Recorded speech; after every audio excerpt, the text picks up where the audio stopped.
Welcome to another episode of Create Brave, one that I am super excited and really quite honoured to be hosting, partly because I've got my very good friend Robin with me today as my guest.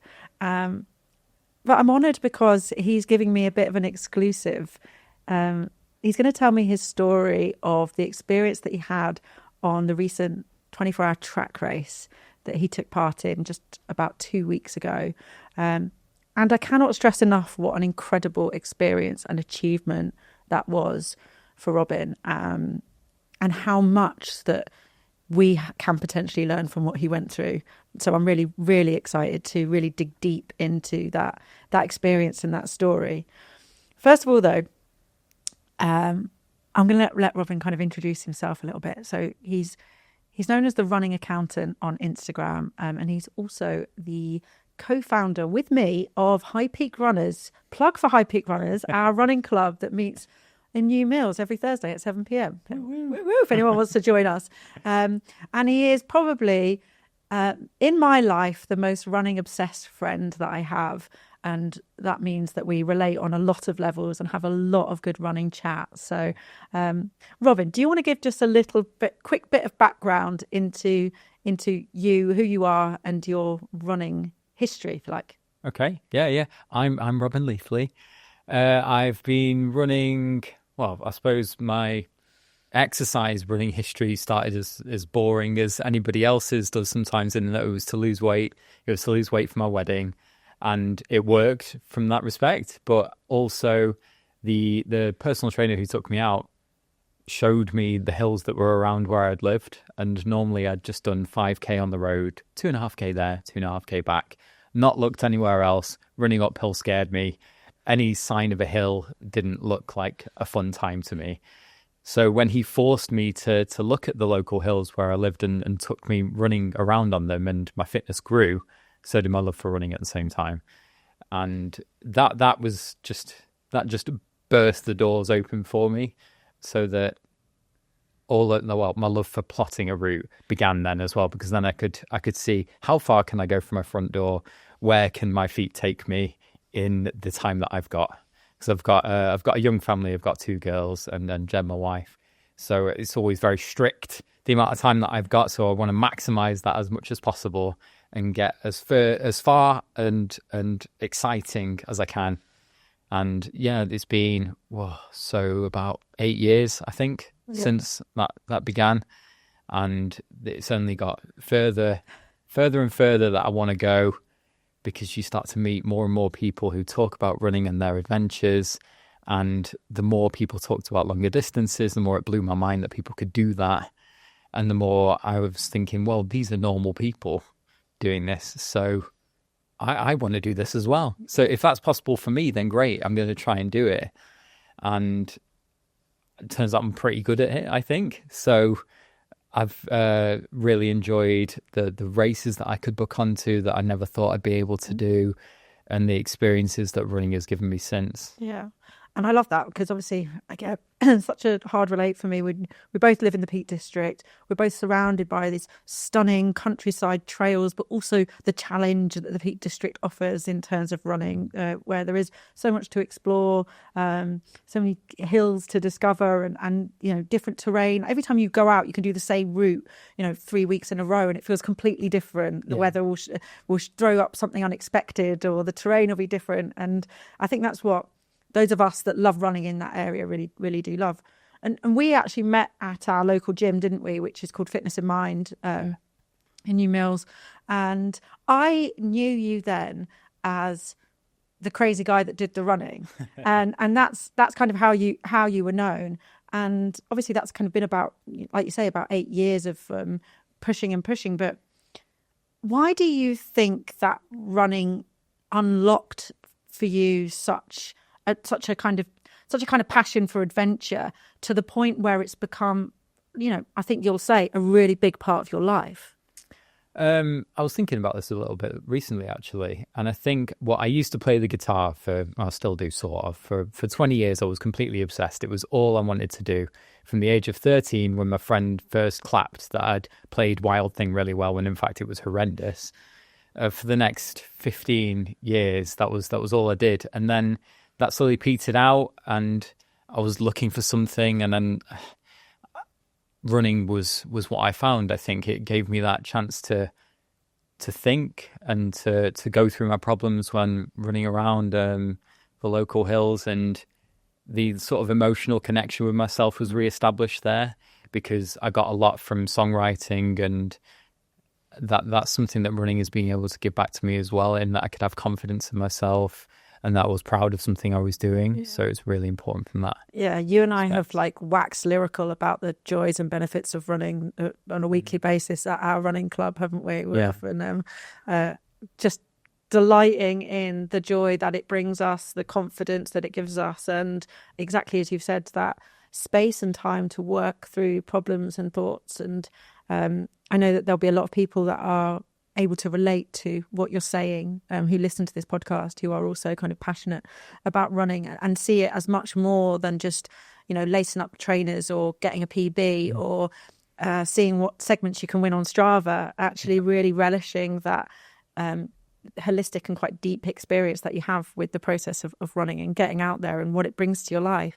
Absolutely. And I'm definitely one for Strava segments. That was one of the things that drew me to running in the first place, was the competitive nature. I was like, these people are all really fast. How have they done this a minute and a half faster than me up this random stretch of road? And that drew me to Goit Valley Striders Running Club, because I noticed that most of the people in the top 10 all ran there. And that's where running kind of exploded a little bit for me, when I learned so much more about what you could do. Yeah. And then you took it to the extreme. So we are going to talk about your 24-hour race in real depth. But before we get to that, just give us a little bit of like your running CV. And by that, I mean, I know you've participated in some like really quite iconic races in the UK. Just give us some of the highlights of some of those. Someone asked me this the other day, and I accidentally told them that I've just done the natural thing, 10K, half marathon, marathon, ultra marathon, but that actually isn't the case. I did an ultra marathon before I did a marathon, which I should remember, because I'm really proud of that. I loved gloating about that. Like, I ran an ultra marathon before I ran a road marathon. The main reason, number one, to run an ultra. Yeah. By the way, did you know that I can do this? I forgot what the question was. The highlights of some of the key races that you participated in. Yes, so I did the Bullock Smithy. Yeah. Bullock Smithy hike, run by Hazel Grove Scout Group. Yeah. That was actually during COVID, so it wasn't an official race at the time, but I did the route with 3 friends, and 2 of them dropped out on the route, but I was insistent that I was going to finish it. It meant a lot to me at the time to get that done. So to finish that was massive, and I'll be very grateful forever to what was his name, Tony? I can't remember his name. Whoever he was who helped drag me around, who'd done it a bajillion times. Yeah. I've also done UTS 100K Ultra Trail Snowdonia. Awesome. I've done Manchester Marathon. I've done Abingdon Marathon, where I got my sub 3 hours, which was one of the best moments of my entire life. Yeah. And I remember crossing that finish line and screaming, yes! And just saw like 3 people jump right beside me. And then I went back in on myself like, oh no. So it's been really important to me since then that I celebrate my achievements without worrying about what other people think. Oh yeah. That finish line feeling is an incredible one. Like, you should embrace it. But I'm also just you know what I'm really hearing, and I did already know this about you, but competitive and stubborn. Yeah. It's like 2 really like key qualities to be a good ultra runner. Yeah, absolutely. And I mean, it's not a brag, it's just not happened yet. Maybe because I'm not putting myself in a scary enough situation, but I haven't DNF'd a race yet. Because probably I'm a bit too Those stubborn. 2 things. But also I'm completely obsessed with preparing as well as I can. Yeah. So I'm sure there are multiple reasons why people aren't able to finish a race, but I will give myself absolutely every % chance I can to finish that race in the build-up, where it's obsessively looking at other people who've run it, the splits that they do, the build-up that they've done, a few people, knowing my place within those sort of results and when to push and when not to push. Like, I study the race hard. I think that's a really key point, because often when you think about like running long distances, you think about the training and the physical training that you need to do in order to get your body ready to do those things. It's maybe you'll also consider a lot of mental training and think about, what do I need to do to be mentally strong to overcome challenges? But it's the logistics and that kind of real like research and those hours of commitment as well that are about increasing your percentage of finishing well or achieving your goal in the first place. And I think that's a real commitment that ultra runners take on as well as the physical and mental side, which kind of leads us on to start thinking about your 24-hour track race. So right. Does. I know that there was a huge amount of planning and preparation that went into it. First of all, let's just explain for people listening what the Sir Chimnoy, am I saying it right? Sri Chimnoy. 24-hour self-transcendence track race. Give us a little bit of background into what it is and as far as you know, kind of how it's come about and the meaning behind it. So from talking to other ultra runners, I'd heard about people doing this, and I've always wanted to stretch my own abilities, my own experiences, and everybody talked about how difficult this was, and every single time they did, it only piqued my interest more. Yeah. So I looked into the race, and I felt like it was something maybe I could have a chance at doing, and I emailed the race director upon looking at the criteria to get into the race in the first place. I noticed that that was difficult enough in itself, in that you had to either have potential, which is a big question mark.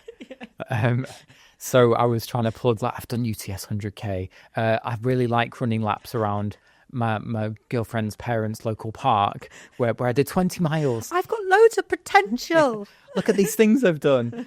And I think she just really loved my enthusiasm for the race. Yeah. So the two criteria is either potential or experience. Yeah. I didn't have the experience. Although she seemed to think that, well, it's good that you can run laps and laps around a 500-meter park. That's quite a lot of what the battle is. Because let's be really clear, and I know this is stating the obvious, a 24-hour track race is running round an athletics track for 24 hours. First question everybody asks them then is, without stopping? Yeah, without stopping. No stopping. You just keep running and running and running for 24 hours around a single track. It is exactly what it sounds like. And I think that almost the simplicity of that is hard for people to grasp and to get their head around. It is. And it's amazing how often you have to say, yes, a 400-meter track. It's not a special course where it's even 10K. It's a 400-meter track, the same one that you probably ran on as a kid at some point. Yeah. Round and round and round. And that just makes everyone take a step back. Like, whoa. Yeah. Oh, because I'm sure I like that. I feel like even just the idea of it is really it's jarring to people in so many different ways because, right, we understand big point-to-point races. We understand even like big loop ultras in the hills or in the mountains. Everybody got their head around that. That's what we imagine when we think about ultra running. We've even got our head around backyard ultras as being something now that people talk about quite commonly, where you're doing a kind of 6-mile loop every hour on the hour, and you're going out around around some trails, and then you're doing how many loops you can do in 24 hours, 48 hours, or until you stop. And we've got our heads around that.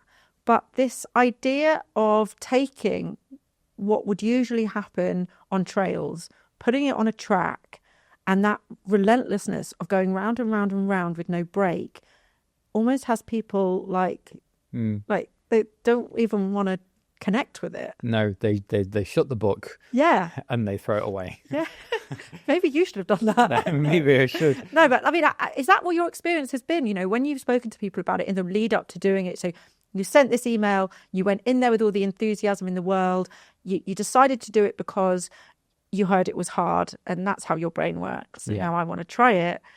And then comes this process of mentally planning, but also people saying to you, what you're up to next. And then you've got to say it to people and they all go, oh, that sounds awful. Yeah. And then you're having to explain to everybody why you want to do it. Yeah. Even to the people who've done it themselves. Yeah. They most of them can't understand why you want to do it. There's very few people that have actually enjoyed the experience. But to me, it always seemed like something I really, really wanted to chase. it seemed so difficult Yeah. as relayed from what people had said to me, that I had to know what that felt like. Yeah. I couldn't hear that and push it to one side. Yeah. I had to enter and feel it for myself. It's really fascinating to me, especially knowing you and you being my friend and knowing your running journey, the way that your brain absolutely held on to this thought of this real kind of unknown challenge, which so few people have participated in and so few people have been able to even really connect with or want to try. But you became almost blinkered and blind commitment to it. So let's talk about the preparation period at the training, and how you began to prepare. So you found out, I know that there was a period of time where you weren't sure if you were going to get in or not, and then you were accepted. Yes. Based on your enthusiasm, which I'm now flagging up to, summing you up as stubborn, competitive and enthusiastic. Yeah. I think that's Good at badgering. good at badgering. Talk to us about that period. You've been accepted. Then what happens? How do you even get yourself ready to do this type of challenge? I spoke to my coach, Ross, 10K Olympic not marathon. Oh, and he's done the marathon as well. Pretty damn good runner, basically. Incredible runner. And said, I want to increase my mileage. Yeah. I've had a few Achilles issues whereby I get up to 50 miles a week and it starts to hurt and ache. And so I had a few reservations about whether it was possible for me to run any further. But we gave it a go and actually can literally shelve that problem because it never resurfaced. So I thought, if I can run further each week in the build-up, I'll have more chance to run further in the race. It seemed that simple to me. And so he agreed and structured my training to do that. The other thing that I needed to unlock with that was a discussion with Jen, my wife, about how much time this training would take up. The peak week was nearly 12 hours of running, which is a lot for me. And it's a big sacrifice for her as well. I mean, your weekends were back to back, 3 hours, 3.5 hours running around tracks. That's it. Yeah. And it takes half an hour to drive to the track, half an hour to come back. So it's a big chunk of time that she's... What did she think of it? Because Jen's not a runner, is she? No, not really, no. But she is massively supportive, and we'll come on to that later, of your running. Did she get it? I think she got that I really wanted to do it and was happy to give me the time. It was very much billed as, so it's just this race. Jen. We'll let you... Come on. Yeah, well, exactly. And then we'll come back to this next year, I'm sure. I'll give you all the time that you need so you can get this out of your system. Oh, you're so naive, Jen. I know. And I'm sure most ultra runners and their partners have had that conversation knowing full well in their head that... She knew. Yeah, that's not the case. So she gave me the time and I took full advantage of it and had the best training block I've ever had. There were no injuries. Yeah. I didn't miss a single run. Yeah. I've pushed it all to the absolute max, every single speed session. Yeah. I'd be thinking in the moment of whatever it was, if it was a 90-second interval or if it was a 10-minute interval, push. Everything you're doing right now will help you achieve your goal. Yeah. So I was hyper-focused on making it as possible for me to get as far as I possibly could in this race. And during the training, when you're on these long runs, are you visualising the track? Are you thinking about the relentlessness of going round? Like, you know, are you thinking about the finish line? Are you thinking about hitting a 200k goal? Like, how do you keep yourself motivated?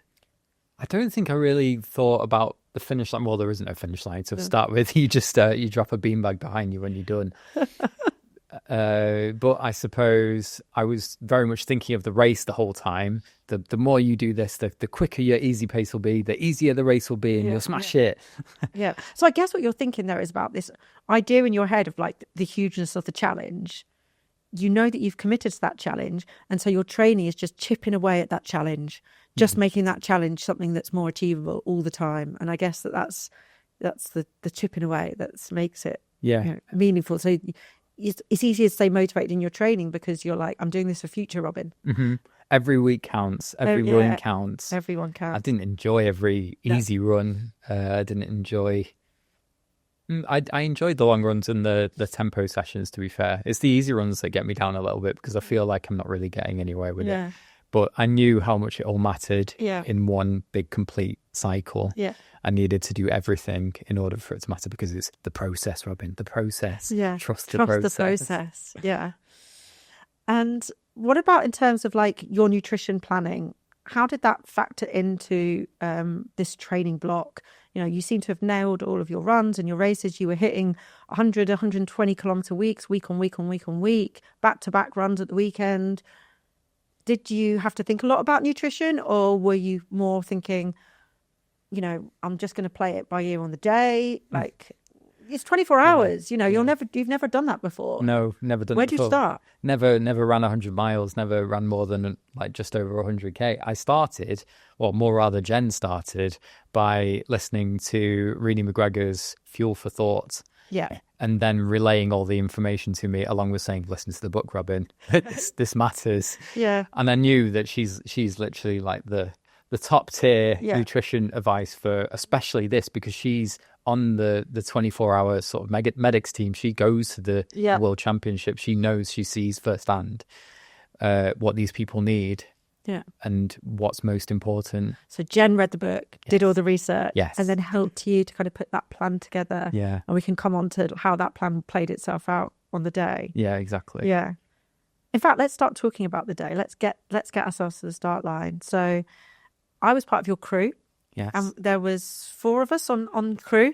There were. How do you go about, I mean, obviously we're all wonderful people, but how do you go about putting together the crew that you need for something that you've never experienced before? Like, how do you know what support you're going to need on the day? I based it on personality. I picked you because you'd just done your first 100-mile race against a lot of odds, a lot of hardship, and I knew what you knew it meant to achieve something that meant so much to you, and I knew that you knew that for me as well and wouldn't let me quit because of that. Yeah. So that was, and you were a very easy pick. Yeah. And likewise, I knew Gilda as well had pushed himself to the very edge of capability on his UTS 100 mile. So I knew he knew what it took to dig deep, which is what everybody was telling me this race was gonna teach me, that I would need to get to the very depths of my soul. Yeah. And you need a crew that can dig deep as well, because we have to not let you give up. So when you're ready to give up, we have to be not ready to give up. We have to be ready to say, keep on going. Yeah. Like, no, this is never going to be over. Like, we have to keep going. And we did hit a few moments like that. But yeah. Exactly. Yeah. And that's where Izzy, my sister, and Jen were a little bit more of a question mark, because Jen had never experienced an ultramarathon before, and neither had Izzy.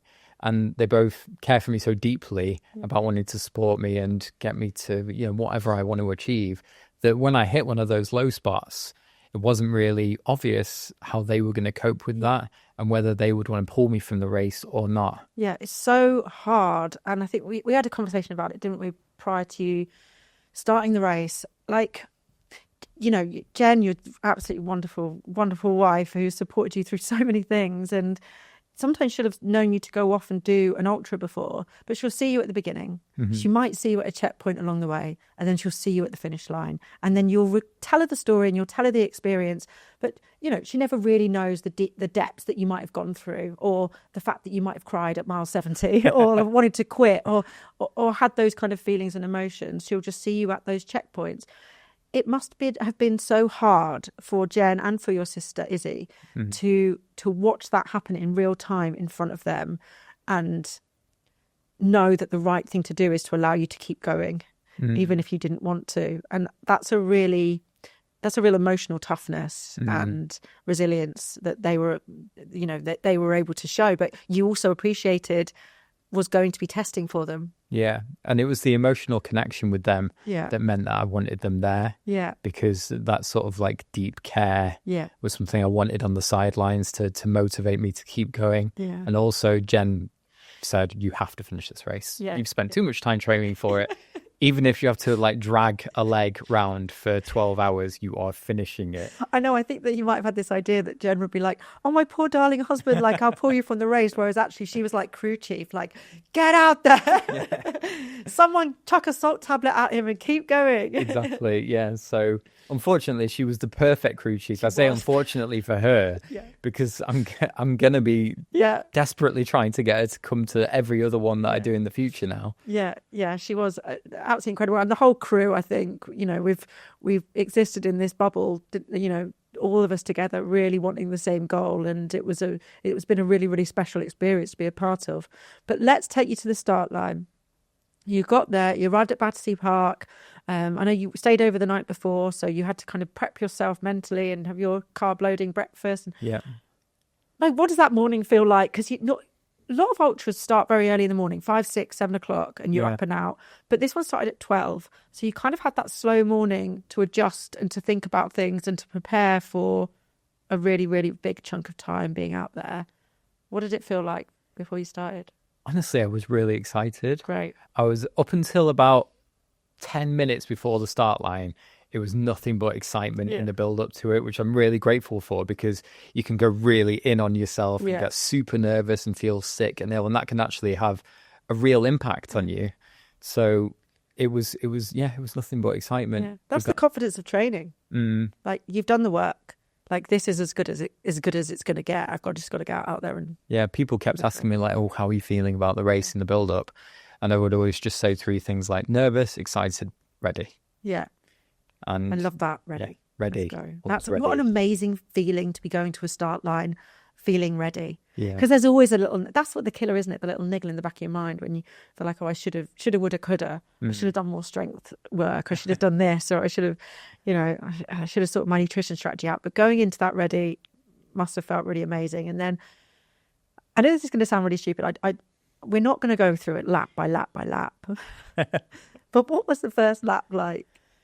The first lap, you expect everyone to kind of sort themselves out. Yeah. Because there's 55 of you. Actually, there were 53 on the day because 2 people missed their flight, which is super sad. Heartbreaking. To have structured like your whole year around this, which is what people do because this is a big deal, this race. Yeah. So we're all sort of jostling about for a little bit for the inside of a track. Yeah. And I suppose that leads me to say that the way that they ask you to run the race is to run to the outside of the first lane, the inside lane. You're to drift just to the line, enough room for someone to get by on the inside. So it definitely favours the faster runners so that they can continue their rhythm around the track. So everybody was like moving about a little bit, but it was just so exciting. Like, I've got my super shoes on, I've got my Nikes, I've got like fresh kit on my favourite things, and everybody's there on the sidelines. I've never had a proper crew of people I really love there with me as well. So it was so exciting that everyone was there for me. Yeah.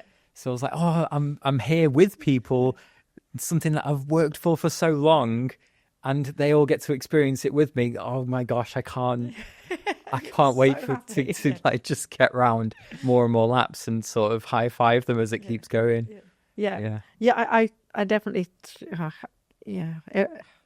it was an honour to be there, to see that, especially remembering just that beginning. It was perfect weather, wasn't it? The sun was shining. It was probably a bit too hot for you, but it was perfect for us as crew until the wind started blowing our gazebo away. And we were just watching you go round and round. You were clearly like absolutely joyful. What you were trying to do in those first few laps was hold back.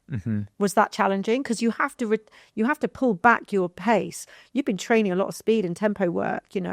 You're throwing out like 4-minute Ks in your training, and suddenly you're having to keep a 5.5 minute for your kilometers. Was it like, get me at it? It was really difficult, but I'd been warned so strongly by Michael, who's a 24-hour GB runner who I've nagged as well in the build-up because I wanted to know everything about 24-hour running, and he very graciously gave me an hour of his time just on a free call. I know, legend. And he messaged me the night before saying, Robin, do not go too fast. I know it doesn't look that hot, but for this, it is hot. Yeah, it was about 22 degrees it was reaching, wasn't it? Which is hot to be running, going round and round. And I was thinking, I'll be damned if I go off too hard and ruin everything within the first 3 hours. For the sake of just being like a little overexcited puppy. A few minutes, maybe, as well. Nothing. And trying to run at somebody else's pace. Exactly. Because you had the likes of In My Body on the track, who's been a guest on this podcast before. Yeah. And obviously, she, that's a real fastidious kind of runner out there. And it must have been tempting to think, oh, what's everyone else doing? Oh, just slotting behind. Slotting behind Imo and run with the pros. But you kept it steady, and you were able to isolate yourself and run your own race. And I think that was really, really key. And again, down to planning. So as crew, we were given really specific instructions around what pace you needed to be hitting to hit your ultimate goal. And your ultimate goal was 200k, right? Yes, absolutely. Did you pluck that out of thin air, or how did you make that your A game? Oh, I can't remember, I suppose I picked it because it was quite a cool number. It seemed achievable with the average pace that would be required. And I guess well. your previous longest run was about 106k, wasn't it? Yeah, so it's like, let's double it, let's have it. Yeah, exactly. That. Yeah. And it just seemed like 4 hours. Sorry, it's just exactly hit me again how incredible that is as an achievement. So you kind of we're in the game. You're realizing like I'm feeling comfortable, kit wise. I'm happy. Fuel is going down. Keeping the pace going. I noticed once everybody hit like marathon distance, a little twinge of reality seemed to hit certain people, certain runners that were going round and round. Is that something that you felt like, okay, so, and I think that's probably because most people's long runs are about 3.5, 4 hours, 5 hours type thing. And that's probably when your body's like, okay, this is when we knock, we get back in the car now and we go home and have tea. Like, what's going on? Why are you still going? Did you feel that at the marathon mark, or did it any sooner? I think I did feel it was pretty much around then. Yeah. I think Gilda said, oh, by the way, you've just run your first marathon in, I can't remember what it was. I think it was just under 4 hours. Oh, was it 4? Yeah. It was. I mean, it was a solid pace for a marathon. Anyway. Exactly. Just chill out. Yeah. We can need to pull it back a little bit now. Yeah. Even with my conservative start, still got a little bit too heavy on the pace. So, and I think, there was a feeling around the track at the time that maybe if we're going to get through this, everybody needs to just pull back a little bit. Obviously, not everybody did that, and some people continued to go around at a really solid pace. Yeah. But you've got to remember that you're just there for yourself. Yeah. You can encourage others on the track, sure, but you've got your goal here. It's not about helping other people. And the 4 hour mark is also an important one, because every 4 hours in the 24 hours, all the runners run round a cone and start running in the other direction, which, I mean, doesn't sound like much, but it's probably the most exciting thing that happens, especially if you're crewing, because everyone starts going the other way and we have a change of direction. There's obviously 6 of them that happen. Or is it 5? Five of them that happen. 8, 12, 16, 25. Yeah. I'm an accountant. Yes, you are an accountant. I'll defer to you. That happened throughout the race, and it feels like a really big deal. So, especially us as crew, we tried to make it almost feel like a bit of a festive atmosphere when everybody ran around the cone and turned around. Were those like significant landmarks? Those turns? Absolutely, yeah. And you really did start looking at the clock, thinking, I need a change. Not that it was becoming particularly mentally exhausting at that point, especially the first 4 hour. Yeah. But you kind of look forward to, what does it feel like to run the other way? Yeah. Can we just get this over with so I can know, even after a couple of laps, then we'll see. Yeah. Also, every hour they would update the leaderboard, this great big wooden old school leaderboard with little Velcro, your own name on a bit of Velcro, and they just put it in order of where everybody sat. So the hour mark as well became quite exciting for where you sit within the race. Yeah. And I knew when I saw, I think it was 21st or something on the first hour, and I thought, I really hope that I move up that leaderboard. But I feel like I'm setting myself up to do that. Yeah. And that's where the patience and wisdom and that mental planning comes into it. And yes, it's about, I've got that knowledge, but what am I going to do with that knowledge? Is it going to make me suddenly start running someone else's race, or is it going to really like validate the fact that I'm doing right. I'm holding back. I know what I'm capable of. Sit with it, Robin. Keep it in the tank. Exactly. Someone said to me that a 24-hour race doesn't start until 16 hours in. Yeah. So I did actually have that in the back of my mind as well. I was like, don't really worry about the leaderboard. We've not started yet. We've not even begun. Way down the road. Yeah. It's just interesting to see a bit of a change. Yeah. I mean, for us as crew, it was super exciting to see everyone turn around. Yeah. It's the little things, isn't it? And let's kind of move forwards a little bit. And we've kind of been through the changeover. We've passed the marathon mark. We're starting to get into evening time now.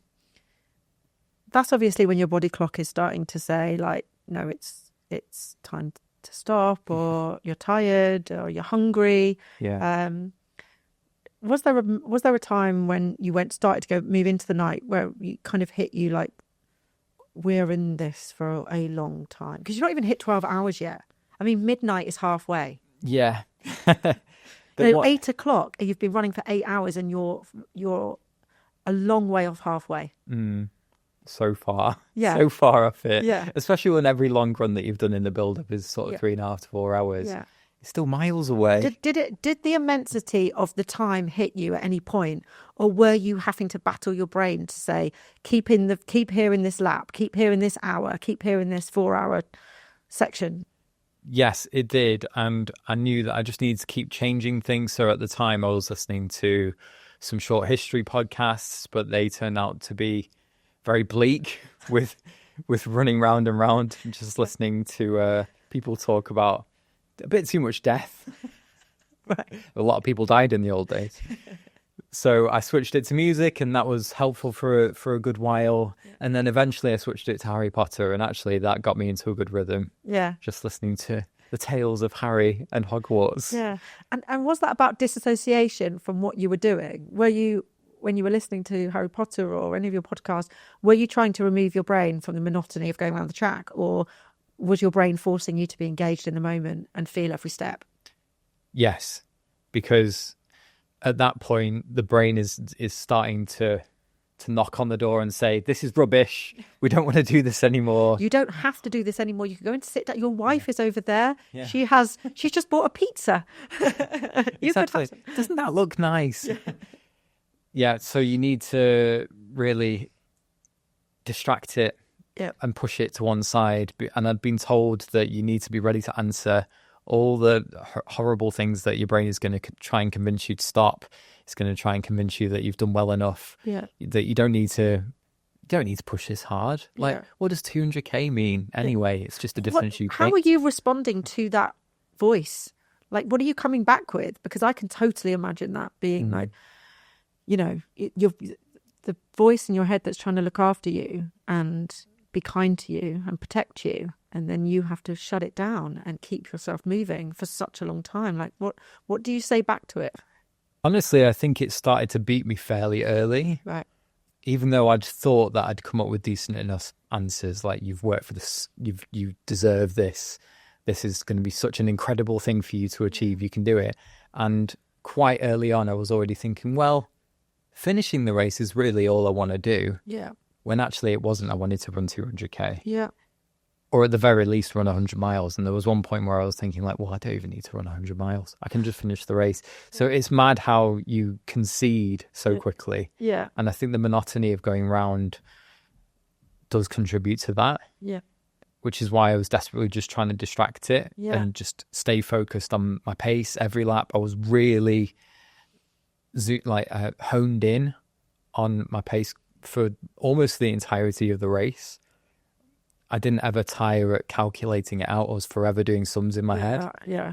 You guys were always shouting sort of lap times to me, but that didn't really mean anything to me at that point. Yeah.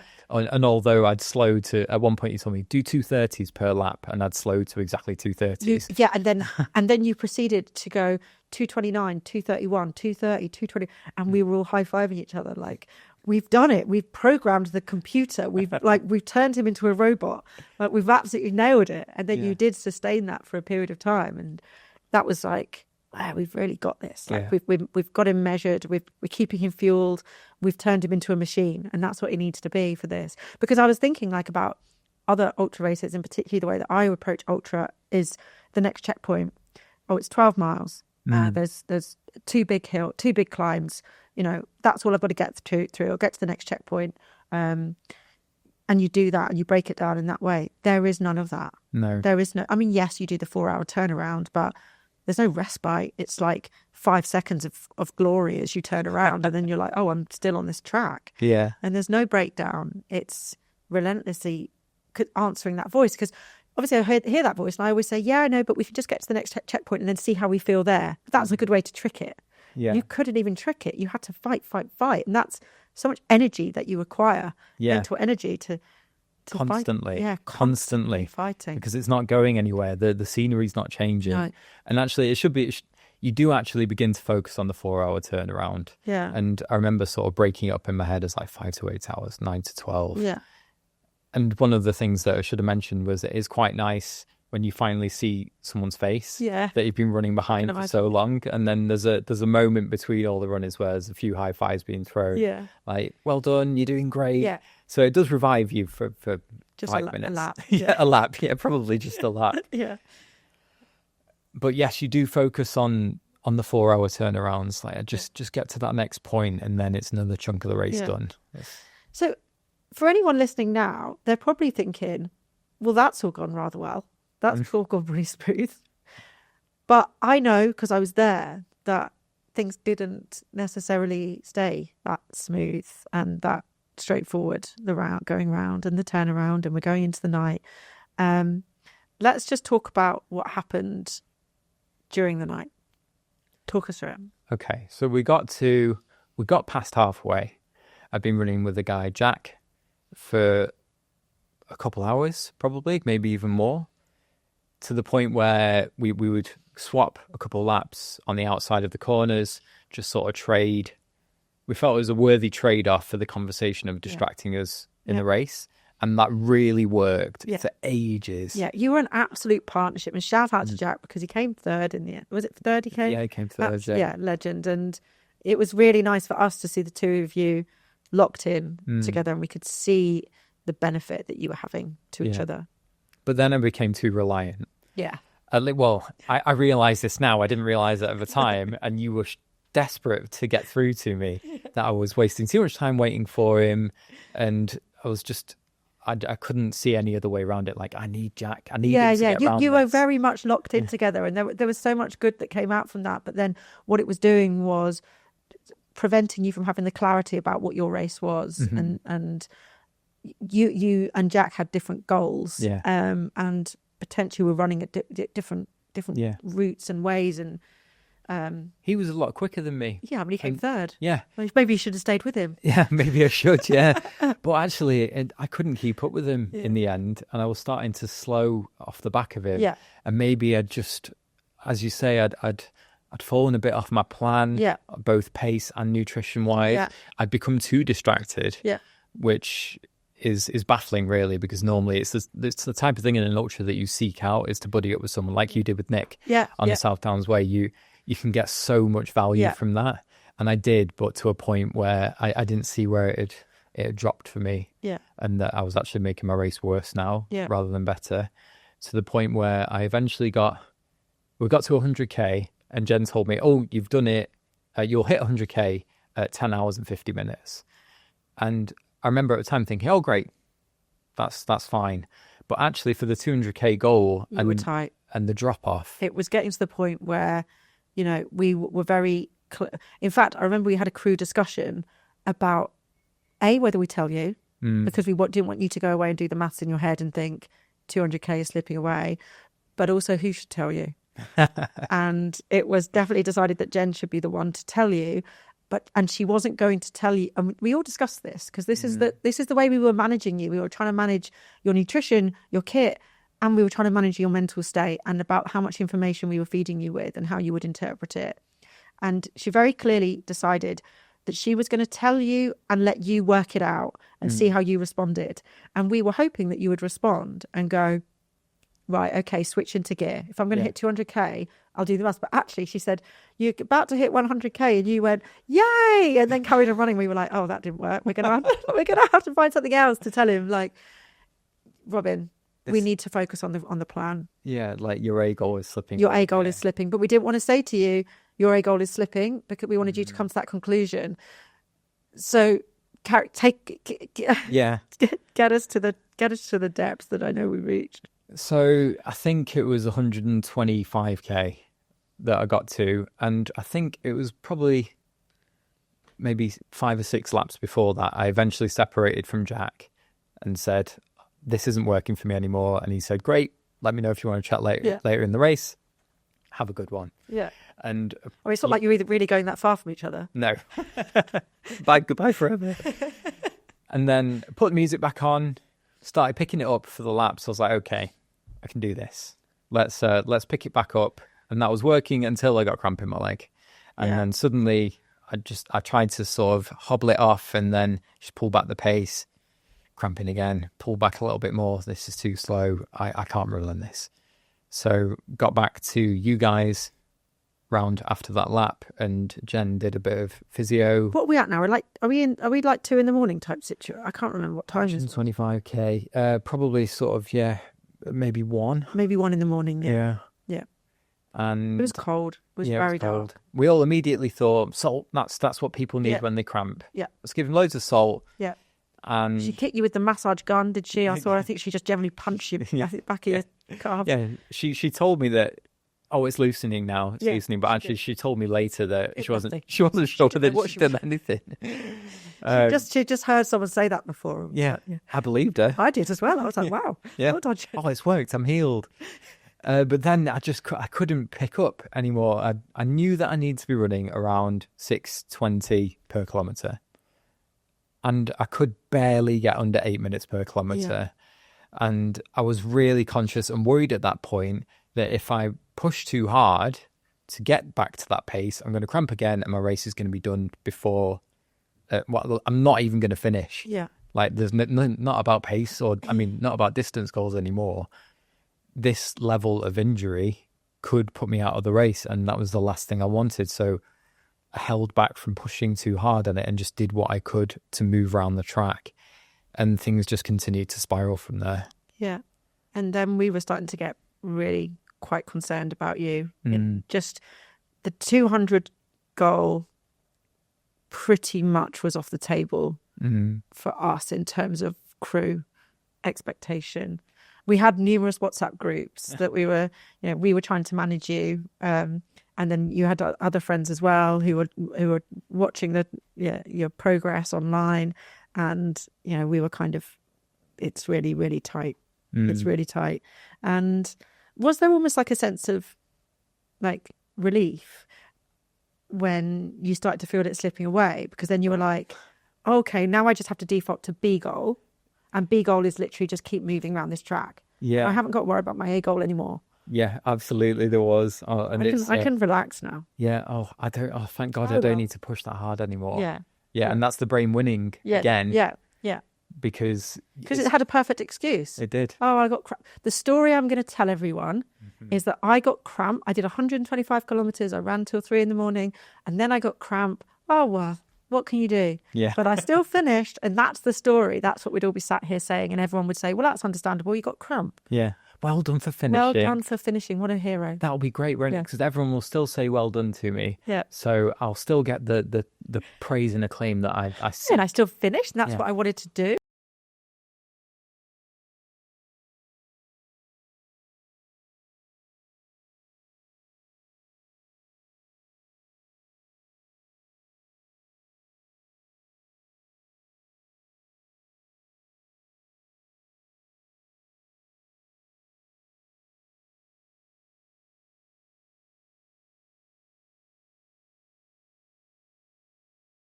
Shuffling, and I remember Gilda saying, that's a great motion you've got going there, well done.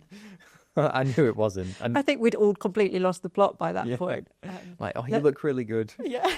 I remember I think you said it in your blog as well. You're making great choices, Robin. Yeah, exactly. It's like, every time you took a gel from us, we were like, great choice. Like we were laughing. It very much is at that point like managing a toddler. Yeah. Like, well done. You put on your own shoes. Thank you. Yeah.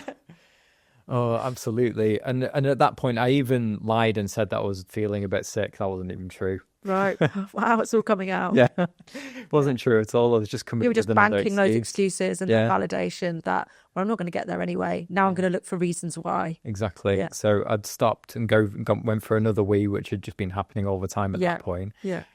Partly because I think we found out that I was overhydrated and Yeah. hadn't had enough solid carbs and stuff like that. And also because I was just walking past the toilet everywhere. I was thinking, well, I can sit down in there. Yeah. No one's going to... They can't see me. No one can say, get up. They can't come and get me. Exactly. This is my little break. I can sit down in here and that's fine. So yeah, I had the ginger biscuits that you gave me for feeling nauseous. And oh God, thank God it went away. But yes, then you discovered why I was weeing so much and concocted that, well, Emily sort of helped measure asked out how much they weighed. She jumped in the WhatsApp group. Well, she woke up, it's about 6 a.m. by this point. And Emily, who was also in our crew WhatsApp group, and shout out to her because that nutrition knowledge was exactly what we needed in that moment. She immediately just said, how tall is Robin? What does he weigh? How much salt has he had? How much is he drinking? What's the colour of his wee? And we were all like, these are all perfectly normal questions to be asked on a Sunday morning at 6 a.m. We will answer them. And she diagnosed immediately he needs to eat something solid and he needs some salt. And so we crushed up a salt tablet, put it in a ham butty, stuffed it in your face. Yeah. And actually, I hadn't been struggling to really eat throughout the race. Like, I know you pulled it back for me, but that was all very much me feeling sorry for myself as well. I was like, oh, this is all I can manage right now is half a jelly snake from Jen, 200 meters, and then a little bit of something from you the next 200 meters because you'd split. Yeah, so Jen was at one end of the track at 200 meters and I was stood at the other, and we did that for a good few hours so that every 200 meters you passed one of us. And we were frantically messaging each other. So Jen would message me saying, he's eating a jelly snake. Give him some water when he comes round. And it was just this for 200, and it was very hypnotic and a little bit insane. And I tell you what, that was exhausting. Yeah, tell me about it. To answer these questions every... Yeah, well, exactly. But yeah, because it's difficult because they're not almost the relentlessness of knowing every 200 meters you're going to have somebody checking in on you. That's draining. Yeah, you need us really there, draining. But also you can't probably at that point couldn't bear to have us there. Exactly. And I can totally understand that. But I knew I needed you there as well at the same time. And at some point during that sort of 125 to 155k, there was a bit where I'd said to Jen, like, I really want to sit down. Yeah. And she said, but you said you didn't want to sit down. And I was really sad. It was the one thing that you'd said. Yeah. I will not stop moving. Yeah. I will not sit down. And well, Jen was right. Yeah. Right not to let you. Yeah. Because after the sandwich and the sun coming up and me sort of checking the time on how close we were to 100 miles and it being, if I just get a shift on a little bit, maybe I can do 100 miles in under 20 hours. Yeah. So my pace started to gradually improve and I snuck back under 8-minute kilometers, 7.5, 7, 6.5. And my body felt amazing, like better than it did even at the beginning of the race. To just lap after lap, I was getting closer and closer to 100 miles, knowing that it's the first time I've ever done that. Yeah. And so it was huge for me to really prove to myself that I could smash through it as well. It wasn't just, I'm just going to limp towards it and like walk over the finish line, sort of what felt like a bit of a finish line. I wanted to really go for it and prove I was strong, and I trained for it, and everything, so all the negativity disappeared. It was incredible to watch this comeback that just came out of nowhere as the sun was coming up, and this 100-mile barrier, the energy that it gave to us as well, to know that you were approaching that landmark was incredible. And then we were screaming and screaming and screaming as you passed 100 miles. Oh, and it was such an incredible feeling to get past that and know that my race wasn't over either. Like I could finish this strong, and I sort of pushed the next couple of laps. I was overtaking people all over the place that had been running past me for hours and hours. I'd been watching people run past and being really jealous of how well they were moving. And then suddenly it was me. It was your turn. It was my turn. And suddenly I realized, to me at least, that 200k was still possible. Yeah. And it wasn't going to be easy, but I felt amazing. Yeah. And I knew that I could go even faster. I was like, oh my God. And that's when I said to you, like, when I crossed that lap and pointed to the timing people, I said, they are going to say, Robin, 200k. And I couldn't really gauge your response at the time. I think you were all a bit like... I think literally it was the energy with which you said it, and you pointed at them, and I just knew exactly what you meant and felt your determination and your confidence, and knowing where you had come from in the dark depths of the night.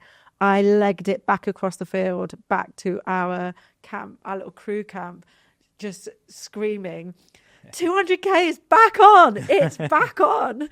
And that was when we just started firing on all cylinders. Yeah, they put the past shoes back on, yeah, which was another excuse further back in the race to swap them round so I could sit down and change my shoes. Started powering around the track, overtaking everybody for 2 hours. From 19 hours to 21 hours, I was the fastest person on the track. Yeah. And that's just phenomenal. Let's just really think about that. I mean, at that stage of the race, you've come through the night, you passed 100 miles, and you're the fastest guy on the track consistently for 2 hours. I just... Where does it even come from? I don't know. This is stubbornness, enthusiasm, and competitiveness. This is like every part of you coming together to show what you're made of. And just pure adrenaline. Just shouting at the food tent, shouting at the timing people, like every lap, like, come on!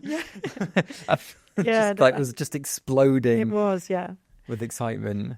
And then we had that final lap before you went and did you came through for the final 200, and we were all stood there. We knew you were coming through and you were going to make it. And oh God, I'm actually going to get emotional because I'm thinking about this moment. And then you crossed that little timing line, and Jen was there, and you just stopped and gave her the most massive hug ever. Yeah. What did that feel like? Oh my God! Like the three laps was building up to it was the first time I let myself believe that it was going to happen. And that I could actually feel the emotion. Yeah. Because I never normally let myself feel any kind of emotion in a race and stay focused. And I was like, you need to, for you really need to enjoy this moment. Yeah. Because I just couldn't believe it had happened. That from where we were in the race to actually running 200k was just insane. Yeah.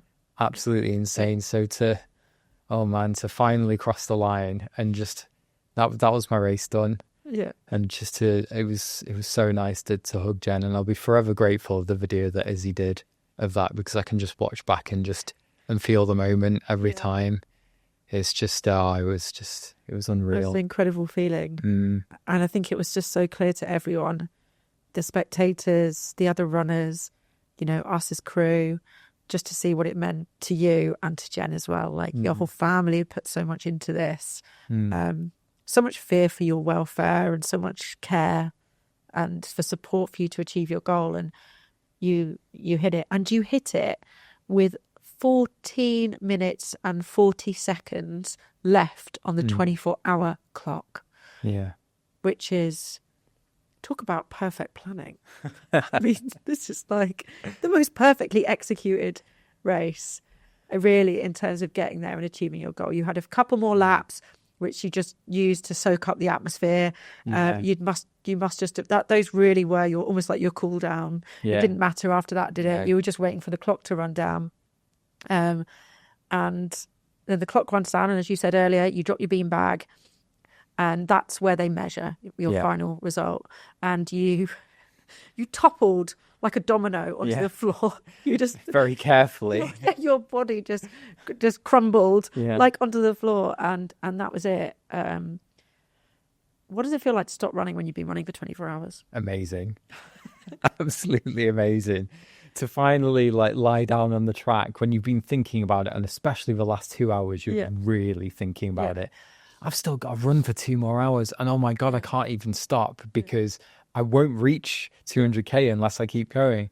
And I'd sort of like mentioned it briefly to some of the runners on the track. So as I was going around, they were just giving me so much encouragement, and that really made a difference as well. Yeah. So to finally stop and lie down was glorious, absolutely glorious. But yeah, not more than passing a 100-mile mark or 200K mark. But it was definitely third. And I think it was wonderful because, you know, as we'd been there for 24 hours, and we'd really got a connection with all the runners, like everybody we cared about. You know, we were there to support you, but you're seeing the same 50 or so faces go round and round, and some of them really wanted to engage, and you could tell really benefit from the support, and someone were in their own little zone. But as it was getting near the end, you could see that people were shouting to us, "I'm about to hit 100 miles," and then we would scream for them, or "I'm about to hit this distance," or "I'm about to hit this," or, you know, everyone was out there with their own private goal and their own like private mission. You all stood on that start line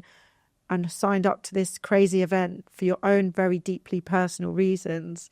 And do you feel that whatever you were seeking and whatever drove you to sign up for this challenge, do you feel that you met that need by the experience that you had? Oh my God, absolutely. I could, like, people said that it's going to test you to your very core. Oh my God, did it? And I've never been dragged so low and never been so high. It was literally the best I've ever felt in my entire life. And I wouldn't trade it for anything. It is a memory I will treasure forever. And I can't wait to do another one. Oh dear, sorry, Jen. Do you think it's changed? Big question, but do you think it's changed you as a person? Do you feel like you've got different perspectives on your own capabilities, or are you looking at things differently, looking at running differently? A little bit, yeah, because there was a huge part of that race where I didn't get anywhere. So immediately you're thinking, well, I can definitely improve there. So, I mean, and Jen said to me as well that if you can do what you've just done, I'm sorry, you can do so much more. So I'm not going to be allowed to stop, whether it's another 24-hour race or just in pursuing life goals. I think that's just one of the most beautiful things about ultra running, is that it does enable you to unlock this perception of your own potential as being like really quite limitless, and that there is no finish line. I mean, for you, there was just the round and round. There literally was no finish line. No. It could have carried on and on forever. And yeah, I feel like it is quite magical that you could have experienced something like this. You went into it because it was hard. You threw everything at it. You reached the depths of struggle, and you reached the highs of elation. You felt the love and support from people around you. And all of that in a day. Yeah, exactly. What more could you ask for? What more could you ask for? It was really highly concentrated, sort of ultra running community at its best. Yeah. Like normally you've got these spaced out aid stations and everything, and you meet a few runners here and there, but you're with everybody the entire race. So when all these experiences all happen right before your eyes, so you feel it all a lot more. I think. Yeah, I mean, we could just talk about it forever, but I am going to quickly jump into some Instagram questions, because I put on my stories yesterday asking people for questions about your 24-hour track race. I've had loads. Like, everyone's really curious about it. I'm well popular, me. Yeah. Or maybe people are just like, why the hell would you do this?